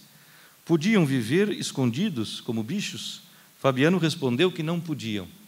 E aí vem uma frase no discurso direto. O mundo é grande. Então, Fabiano, de novo, tomado de esperanças, pronuncia, o mundo é grande. Esta fala é a fala direta do sonhador Fabiano, não é? O narrador, que está no corte crítico, realista, problemático, não acompanha o sonho de Fabiano. E modula, logo no parágrafo em seguida, realmente, para eles era bem pequeno. Se naquele outro ponto nós vimos que há uma intersecção da fala dos dois, que é o anseio de reviravolta, aqui claramente, de novo, se separam as duas vozes. Porque a voz de Fabiano, levado pelo sonho, o mundo é grande. Ou seja, o mundo guarda todas as potencialidades que eu posso usufruir, não é isso? O narrador faz um corte e declina sobriamente, realisticamente, dizendo, realmente, veja, não é outro o advérbio, né? Realmente, para eles era bem pequeno, mas afirmavam que era grande. Eles afirmam um despropósito. E marchavam, meio confiados, meio inquietos. O narrador diz que eles marcham meio confiados, meio inquietos. Como é marchar, caminhar meio confiados, meio inquietos? Ou seja, um pouco carregados pelo sonho, confiados, no sentido aqui de confiantes no mundo ser grande, né? E um pouco inquietos, ainda guardando a suspeita de que talvez o destino não seja assim tão benéfico, né? O narrador, então, nos leva a perceber que há duas zonas de compreensão das coisas, não é? o mundo é grande, realmente para eles era bem pequeno. Mas, ao mesmo tempo, nós leitores também somos levados a perceber que, para eles, o mundo é, ao mesmo tempo, grande e pequeno, porque é um mundo pequeno da vivência e é um mundo grande do devaneio. Por isso, eles vão meio confiados, meio inquietos. A porção de confiança é dada pelo devaneio, e a porção de inquietude é dada pela vivência, não é? As coisas já se repetiram em outro momento como desventura. Pois bem, chegamos, saltando bastante, à passagem final, ao parágrafo final do romance. Neste momento, como vocês bem se lembram, Fabiano está já no fluxo no fluxo onírico, imaginando um mundo todo promissor que vai se abrir no futuro para ele e para a sua família, e imagina, inclusive, que vão conseguir romper a história de exploração que veio se repetindo do avô para o pai, para Fabiano, e que possivelmente se repetiria entre os meninos. Agora ele pensa que não, que vão chegar a um lugar civilizado e que as crianças vão frequentar escolas e com isso terão uma sorte diferente de Fabiano, que poderia finalmente envelhecer ao lado de Sinha Vitória e confortavelmente esperar a morte. Não sentia a espingarda, o saco, as pedras miúdas que lhe entravam nas alpercatas, o cheiro de carniças que empestavam o caminho. As palavras de Sinha Vitória encantavam-no. Vejam, é o encantamento próprio do sonho. As palavras de Sinha Vitória são essas palavras que, de novo, trazem o devaneio. Mas é preciso ainda sublinhar, Sinha Vitória traz o devaneio como expediente para recuperar Fabiano como guia daquela família. É isso? É um expediente, é um recurso propriamente. Nós não sabemos até que ponto Sinha Vitória está embalada pelo sonho. O sonho embala Fabiano. Iriam para diante, alcançariam uma terra desconhecida. Fabiano estava contente e acreditava nessa terra, porque não sabia como ela era, nem onde era. Repetia docilmente as palavras de Sinha Vitória, as palavras que Sinha Vitória murmurava, porque tinha confiança nele. E andavam para o sul, metidos naquele sonho. Ele está confiante nas palavras de Sinha Vitória, que o encantam e o metem num sonho. Notem, qual é o uso do verbo? Qual é o tempo do verbo? Iriam para diante, alcançariam uma terra desconhecida. De novo, o futuro do pretérito, como verbo potencial. Uma cidade grande, cheia de pessoas fortes. Os meninos em escolas, aprendendo coisas difíceis e necessárias. Eles dois velhinhos, acabando-se como os cachorros, inúteis, acabando-se como baleia. Que iriam fazer? Retardaram-se, temerosos. Então, no meio do sonho grandioso, há uma nota da memória, que é uma nota desconcertante. Ele pensa na própria morte e lembra da morte de Baleia, o que lhe dá um sentimento de culpa, porque ele matou Baleia, embora a tenha matado porque ela estava doente e podia contaminar as crianças. Não é isso? No entanto, há uma culpa. Vejam como o narrador percebe esse deslizamento de ânimo e diz: que iriam fazer? Retardaram-se temerosos. Então, mesmo que eles marcham confiantes, de repente há alguma coisa que os põe temerosos. E neste momento final são as célebres palavras de fecho do romance. Chegariam a uma terra desconhecida e civilizada, ficariam presos nela, e o sertão continuaria a mandar gente para lá. O sertão mandaria para a cidade homens fortes, brutos, como Fabiano, Sinha Vitória e os dois meninos. Qual é o tempo verbal que fecha o romance? Chegariam a uma terra desconhecida, ficariam presos, o sertão continuaria. É o futuro do pretérito, não é isso? Mas daí nós somos levados a perceber que o futuro do pretérito pode ter usos potenciais diferentes. Porque nós vimos que, quando o narrador usa o futuro do pretérito, referindo-se aos devaneios de Fabiano, lá é o tempo do desejo, não é isso? Da potencialidade como desejo. Nessas palavras finais, o futuro do pretérito também recorta uma potencialidade, não é isto? Mas uma potencialidade que é do desejo. O que essas palavras finais estão nos dizendo? Chegariam a uma cidade, uma terra desconhecida e civilizada, ficariam presos nela, e o sertão continuaria a mandar gente para lá. O sertão mandaria para a cidade homens fortes, brutos, como Fabiano, sim, a Vitória e os dois meninos. É uma potencialidade, porque, claro, é o que virtualmente se projeta. Mas é uma potencialidade do desejo? O narrador deseja que a história se repita tal como até aqui foi? É outro uso do futuro do pretérito, não é isto? É da potencialidade da história e não do desejo, não é isto? Ou seja, da potencialidade daquilo que já se repetiu antes e que vai se repetir daquela forma. Vocês estão notando como, tão sutilmente aqui, o escritor usa o mesmo tempo verbal, no seu caráter tão singular como é o futuro do pretérito, e dá conotações diferentes ao mesmo tempo? Então, de um lado, há o futuro do pretérito como potencialidade do desejo, que é o devaneio de Fabiano. E do outro, há o futuro do pretérito como potencialidade da história, daquele que tem a consciência de que as coisas vão se repetir desta maneira, enquanto não haja em Fabiano alguma coisa que extravase o mero devaneio.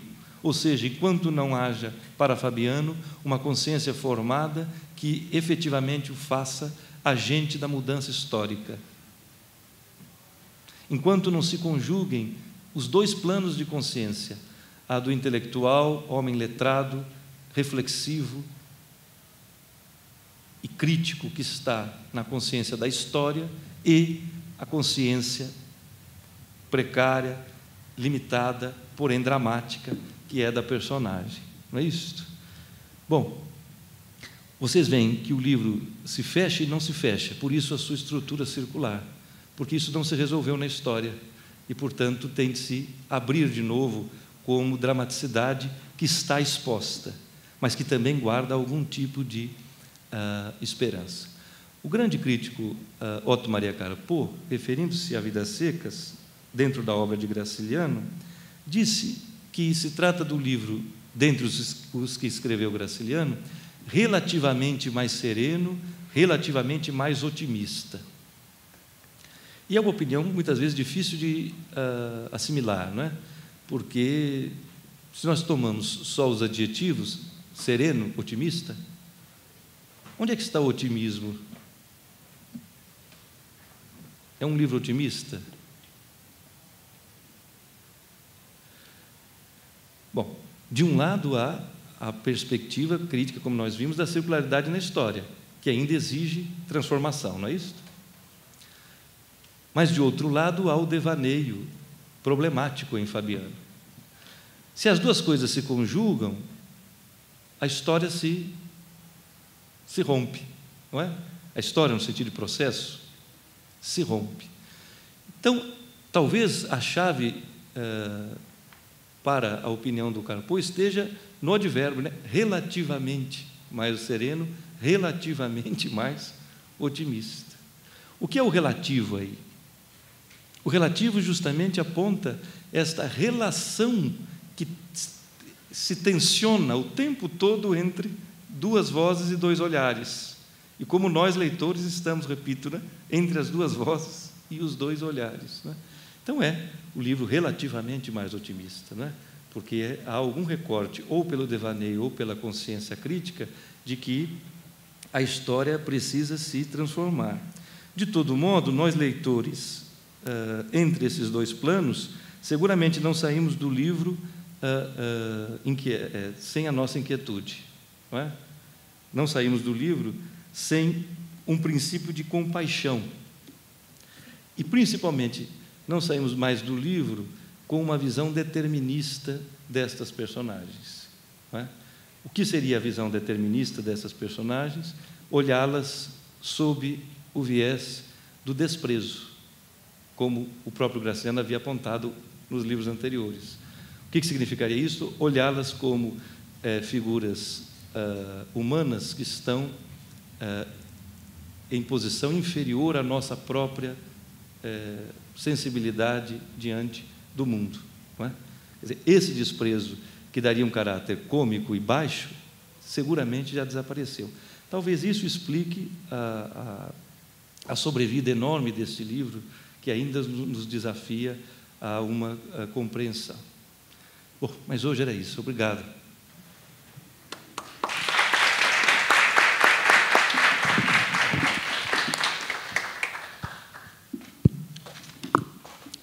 Pessoal, alguma questão?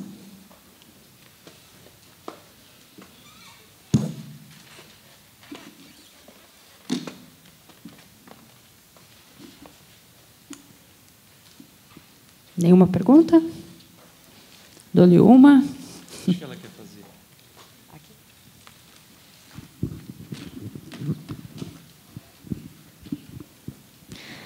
Você comentou sobre a parte da cadeia e do Soldado Amarelo, e, de certa forma, pode-se considerar que foi uma crítica do Graciliano à sociedade pela injustiça e que ele, de certa forma, refletiu no Fabiano o que ele sofreu na cadeia?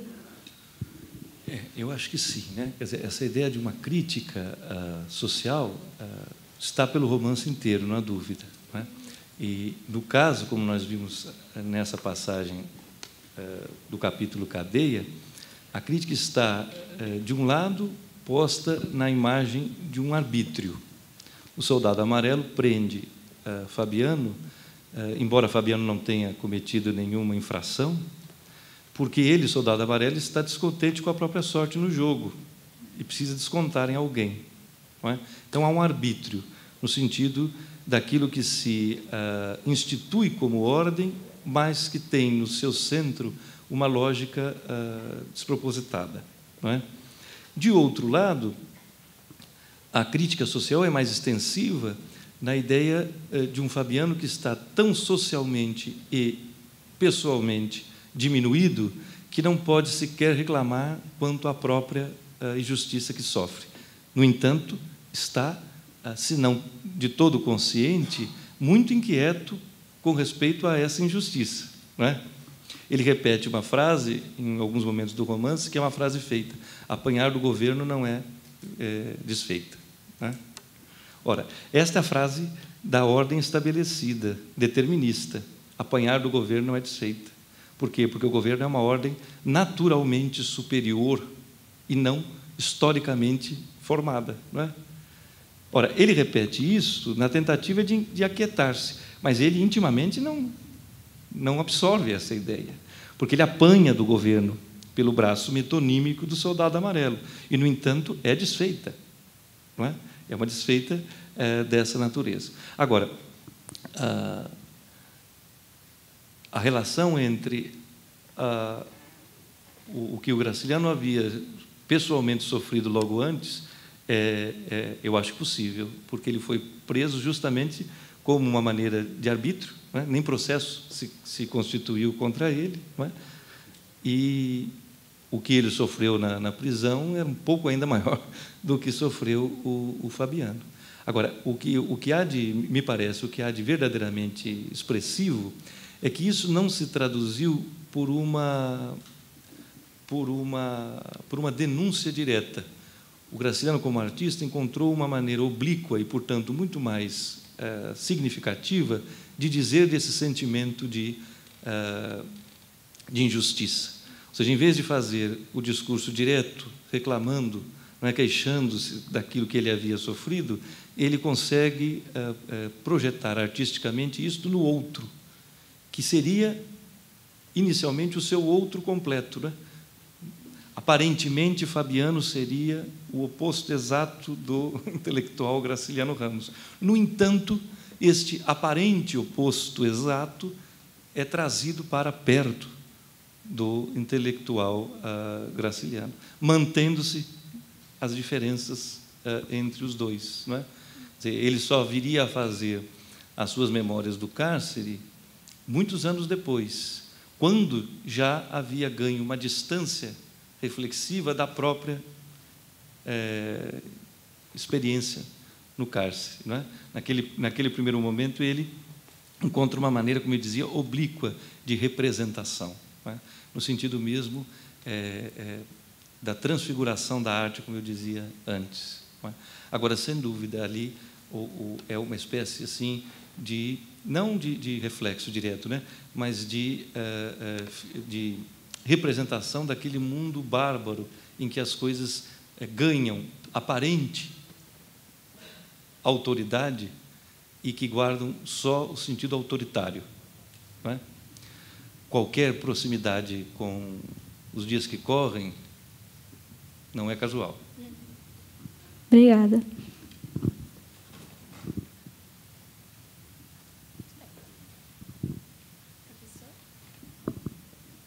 Acho que lá em cima... não consegue ouvir, né? Não, é porque senão não grava. Ah, tá joia. Por gentileza, o senhor fala no começo sobre nexos analíticos. O senhor consegue reforçar esse conceito? Eu dizia que essa percepção rústica das personagens parece sempre se sugerir, quer dizer, parece sempre sugerida no texto em movimentos que surgem truncados e não articulados como uma capacidade de análise da experiência. Ou seja, para haver essa análise da experiência, é preciso que haja um afastamento reflexivo diante daquilo que se viveu e, portanto, que se articulem, ou seja, que se criem nexos entre determinadas partes para formar uma ideia dessas experiências. Não é isso? Por isso que, naquela passagem, o narrador diz, né, que a ideia se insinua, ganha volume e se parte. Ela se parte porque falta justamente esse nexo capaz de vincular uma parte à outra, dando às partes um significado reflexivo. Por exemplo, quando assim a Vitória diz, as aves matam o gado, ela está dando um raciocínio que se fez a partir de um nexo analítico, não é? Ou seja, as aves bebem a água que resta e sem água os gados morrem. Portanto, se logisticamente, as aves matam o gado, não é isso? Ou seja, ela estabeleceu um nexo analítico. Ela conseguiu articular partes num todo que tem um sentido completo e que a faz, portanto, compreender a natureza para além do mero reflexo. Quando o Fabiano percebe isso, ele fica deslumbrado, porque, claro, ele descobriu o que lhe faltava até então, que é estabelecer esses nexos analíticos, não é? As coisas surgem todas partidas, truncadas, embaralhadas. Daí esse caráter nebuloso que há, não é? E que o narrador tenta, ao tempo todo, desfazer. Agora, aquele primeiro momento não foi suficiente, porque logo depois, como eu dizia, o Fabiano não percebe mais os nexos analíticos. Ele passa, por exemplo, a dizer que as aves são culpadas pela seca. Se as aves não viessem, não haveria seca. Como se as aves não estivessem lá justamente porque a seca já as enxotou de outro lugar. Não é? Como dizia, ele deveria ter percebido que as secas oferecem naturalmente para ele um espelho de miserabilidade e não um oponente. Não é? E o que me parece que está no fim, né? Que, de novo, ele está assim, movido por esse devaneio, e há um corte realista que é do narrador, porque o narrador fez a análise completa. O narrador é capaz de estabelecer os nexos e provoca o leitor a recompor esses nexos. Não é? Acho que ela queria perguntar lá em cima. Não, é por causa da filmagem.